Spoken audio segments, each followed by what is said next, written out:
people build one thing inside the cell. So they have the gene of interest, they have the promoters, but it points to the opposite direction, so the gene cannot be expressed. And they put the sequence that we call recombination site around this promoter. And they have another gene that we call recombinase somewhere else inside the cell. This recombinase is under an inducible promoter. So basically, it's not going to express any of this recombinase gene until we induce it with chemical inducer. The chemical inducer allows this gene to express. The product of this gene go to that site and flip this promoter and turn on the gene downstream. Okay? Now, even after you remove the inducer and stop the recombinase from expressing, that flipping element maintains that state, right? As you see here in the experiment from this old paper. So basically, the system has a memory of whether or not it has been exposed to the powerful inducer in the past. Here's another example, a little bit more complicated. You have two recombinase, three of the same promoters, terminators.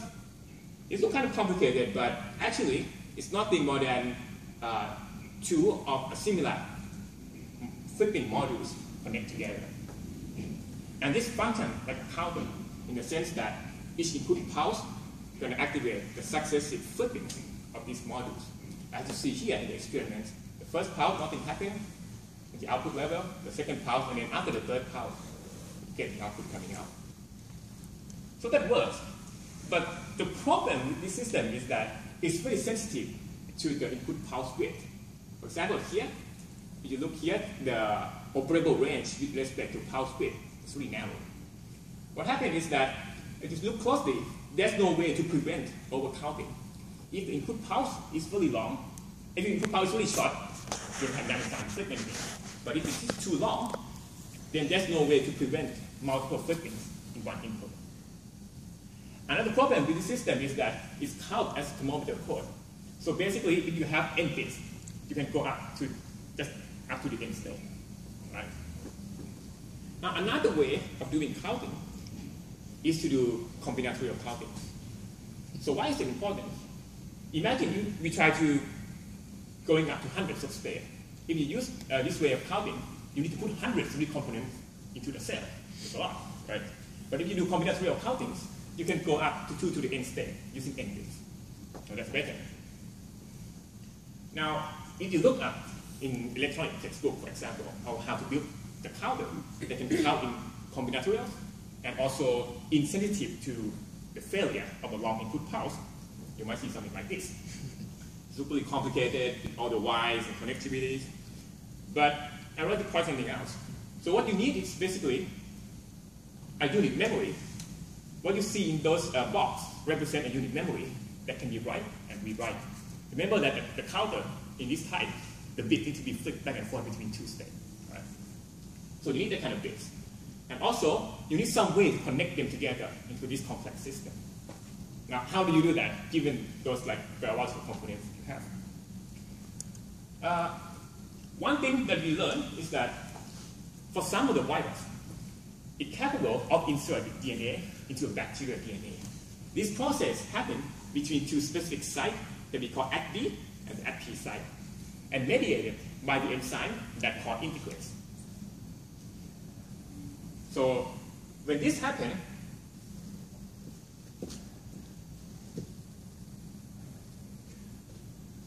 wait a few moments, pause, but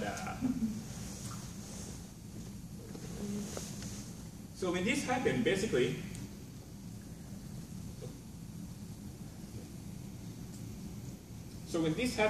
you have the viral DNA that inserts into the bacterial DNA, all right? And when the virus wants to get out, it expresses the same integrase together with exogenase and pop back out. So we think that maybe if you put these two sites on the same DNA, on the opposite orientation, maybe you can use these two enzymes to flip this thing in one direction, and then use integrase exogenase together to flip it back to the other direction. That's the idea. Right? But in order to build the set reset latch that I just described, what you need is that first, you need these flipping elements. And in the same cell, you also need somewhere a cassette that expresses integrase that allows you to set the state. Another cassette that allows you to control the expression of integrase and exkinase to do the reset. Right? You look closely to this diagram, one thing you might notice is that if you recall from the previous slide, the promoters is a sequence that tells the machinery inside the cell where to start transcribing the genes. But you can think of this promoter as the generator of transcription current. So the machinery comes, find this promoter, and start transcribing whatever gene does from that promoter. Right? You can think of the same way with these two promoters. So it generates transcription currents that we can induce from using chemical signal from the outside. Now, looking at it abstractly, you can think of this as a set-reset latch with a two input, set and reset, that control the expression of this integrase exkinase enzyme, which in turn control the flippings of this bit, which in turn control the directionality of the output. Right? Now, it looks like a set-reset latch like this.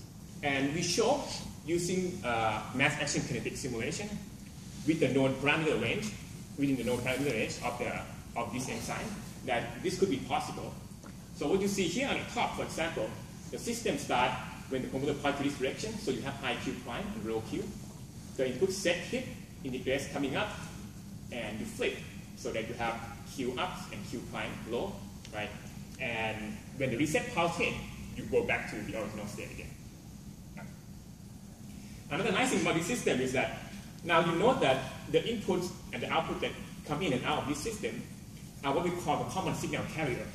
So basically, it's a signal, excuse me.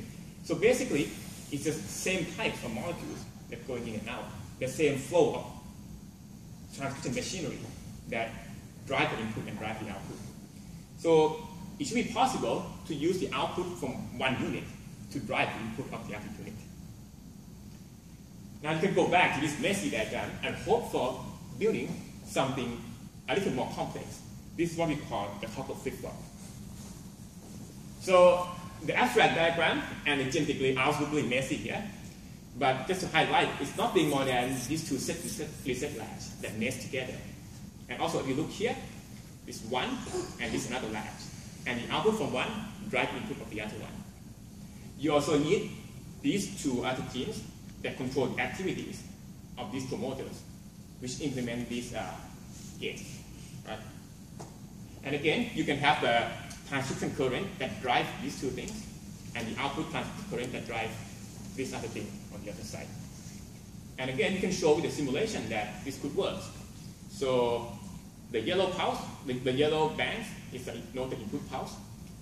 You can note how the toggle flip-flops works. Basically, one input pulse, flip it to one direction, and the same kind of input pulse, flip it back to the original orientation. Now we can step outside and say like, oh, okay, now we can lay this toggle flip-flop together to get something like a counter. Again, it's a pretty complex here, but there's nothing more than this bit connect together. The separation of each bit is well defined. The input and output are well defined. And as you can see here in the simulation, that within realistic parameter range, this could be possible. And this is how it works. So you can see here, after one input pulse, the output from bit 3 to bit 1 read low, low, high, or 0, 0, 1. And here, after 7 input pulse, the output read high, high, high, or 1, 1, 1. Right? This is how the counter works. We can also look at the operable range. For example, here, we try to see how this thing responds if we change the width of the interval between the input pulse. And what you see here in the black and the gray area is where the thing is working. The black area is when the counter can work for 3 bits or more. What I just want to point out here is that with this setup, you don't have the upper limits of the pulse width, unlike the system that I presented to you earlier. So the nested architecture here is prevent the overclopping failures. Right. You can step outside and see that this architecture is actually very modular. You can replace this set reset latch with other mechanisms that receive and send out the transcription current, right? That function like a set reset latch. You can replace this toggle flip-flop with other sigfox architecture or mechanisms, and also at the counter level. And in fact, we try all different possible combinations using different mechanisms and different arrangement. The thing that I show you is this one. The thing I want to point out is that this is one of not many that is working, it's composable, and also it needs the least number of genes and regulatory components in order to build. Right? So it's quite interesting. So far I show you that it could be possible to build a combinatorial counter. We can map the known knowledge about the logic symbolic design into the backbiological mechanisms. And this rewritable bit seems to be nice and useful in building this kind of stuff. Now, the thing is that we don't have it yet. The first time that this paper was submitted, in fact, the first time it get rejected, the reviewer said that this is awesome, this is exciting, but we just wish that you have this rewritable DNA bits in the lab. And that comes to the second part, and we can build it. Now, again, we set out trying to build this